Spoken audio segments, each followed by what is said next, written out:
ഫ്ലാറ്റിൽ കൃഷി ചെയ്യുന്ന വീഡിയോയുടെ മൂന്നാം ഭാഗത്തിലോട്ട് സ്വാഗതം. അപ്പോൾ നമ്മളിനി ചെയ്യാൻ പോകുന്നത് നമ്മൾ ഗ്രോ അല്ലെങ്കിൽ സ്പ്രൗട്ട് ചെയ്ത് വന്ന നമ്മുടെ കൊറിയാൻഡറും ലെറ്റ്യൂസും ഗ്രോയിങ് കപ്സിലോട്ട് മാറ്റുക എന്നുള്ളതാണ്. അപ്പം ആദ്യം ഒരു ട്രേയിലാണ് നമ്മൾ സ്പ്രൗട്ട് ചെയ്യിപ്പിച്ചിട്ടുള്ളത്. ഇനി ഒരു കപ്പിലോട്ട് മാറ്റണം. അപ്പോൾ കപ്പിൽ ഇതിങ്ങനെ നേരെ നമ്മളെ ഹൈഡ്രോഫോണിക് സിസ്റ്റത്തിലോട്ട് മാറ്റി വെക്കുകയാണ് ചെയ്യാറ്. അപ്പോൾ അതിൻ്റെ സപ്പോർട്ടിംഗ് ആയിട്ട് ചെറിയ ഒരു സ്റ്റോൺസ് പോലെയാണ്, ബേക്കഡ് ക്ലേ ആണ്. അതിന് ഹൈഡ്രോട്ടോൺസ് എന്നാണ് പറയുക. അപ്പോൾ ഹൈഡ്രോട്ടോൺസ് ഇതുപോലെ ഫില്ല് ചെയ്തിട്ട് അതിൻ്റെ അകത്ത് പ്ലാന്റ് വെക്കും. എന്നിട്ട് ഈ പ്ലാന്റ് നമ്മുടെ ഹൈഡ്രോഫോണിക് സിസ്റ്റത്തിലോട്ട് മാറ്റി വെക്കുകയാണ് ചെയ്യുക. ഇത് 27 പ്ലാന്റ്സ് നടാൻ പറ്റുന്ന ഒരു ചെറിയൊരു ഹൈഡ്രോഫോണിക് സിസ്റ്റമാണ്.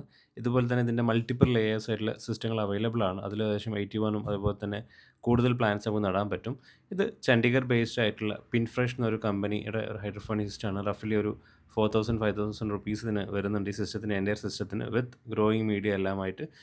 പിൻഫ്രഷ് കമ്പനിയുടെ തന്നെ ന്യൂട്രിയൻ മീഡിയ ആണ് അതിൽ യൂസ് ചെയ്യുന്നത്. 2 ടൈപ്പ് ന്യൂട്രിയൻ മീഡിയാസ് വരുന്നുണ്ട്.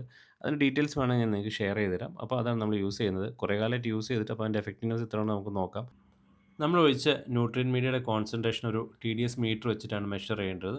അതുപോലെ തന്നെ നമുക്ക് pH കൂടി മെഷർ ചെയ്യാൻ പറ്റും. ഐഡിയൽ pH എന്ന് പറയുന്നത് ഒരു 5.5 ടു 6.5 ആണ് വരുന്നത്. ഈ പ്ലാന്റ്സ് ഗ്രോ ചെയ്ത് വരാൻ ഏകദേശം 2 ആഴ്ച എടുക്കും. നമ്മുടെ ന്യൂട്രിയൻസും അതുപോലെ തന്നെ ലൈറ്റിംഗ് ഒക്കെ പ്രോപ്പർ ആണെങ്കിൽ നമുക്ക് 2 ആഴ്ച കഴിഞ്ഞിട്ട് നോക്കാം എങ്ങനെയുണ്ടെന്ന്. Okay, see you soon.